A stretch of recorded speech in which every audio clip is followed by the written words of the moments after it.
Hello, I'm Roberto Rocco from the TU Delft Center for the Just City.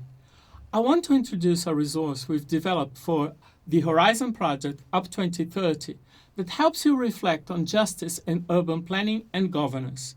It's called the Spatial Justice Benchmarking Tool. This tool is not a measurement device in the strict sense.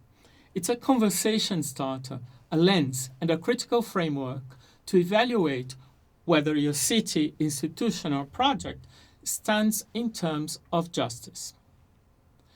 In other words, it's a qualitative evaluation tool designed to measure the application of justice considerations in urban governance and planning of a city, a region, or a project, assisting evaluation and reflection. It defines levels of justice from low to embedded by assigning a score of the attainment of what is being assessed against the highlighted components of the spatial justice conceptual model. It also provides visualizations in a dashboard that assist the reflection and improvement of processes and outcomes towards spatial justice. The benchmarking tool is a qualitative evaluation tool designed to help urban practitioners reflect on how justice is or is not being addressed in planning, governance, and design processes.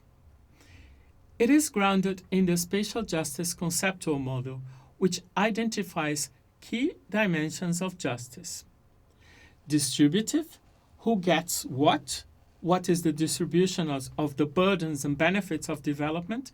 Procedural, how decisions are made.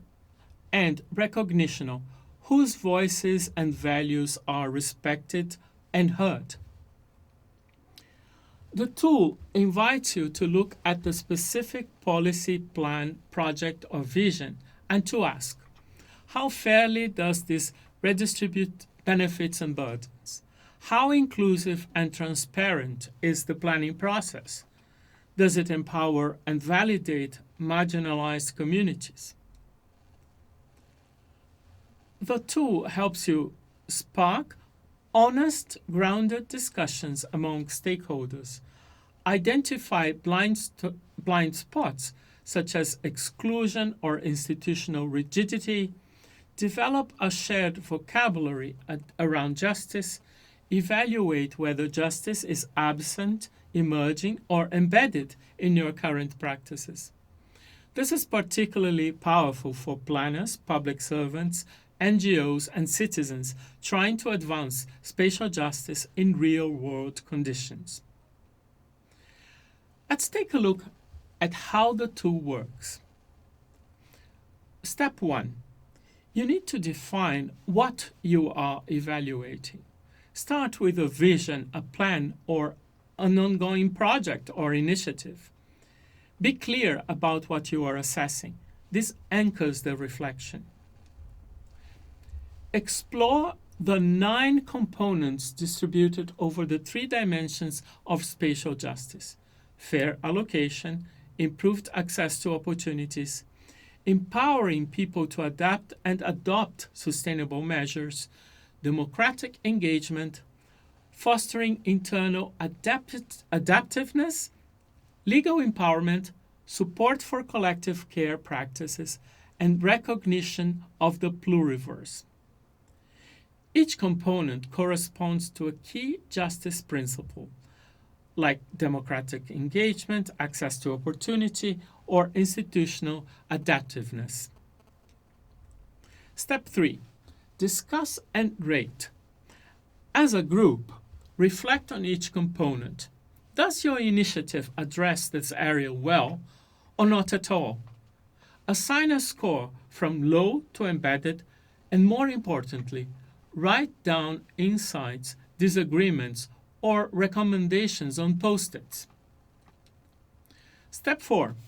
Reflect and act. Use what emerges from the discussion to inform a strategy, shift priorities, or improve institutional practices. Why is this tool valuable? It is simple but deep. There are no formulas, just structured reflection. It is participatory, meant to be used in workshops, classrooms, and public forums. It fosters learning, not judgment. It doesn't grade performance, it opens eyes.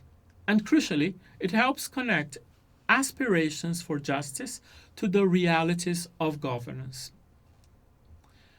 There is a simplified version of the benchmarking board for quick evaluation and workshop discussions.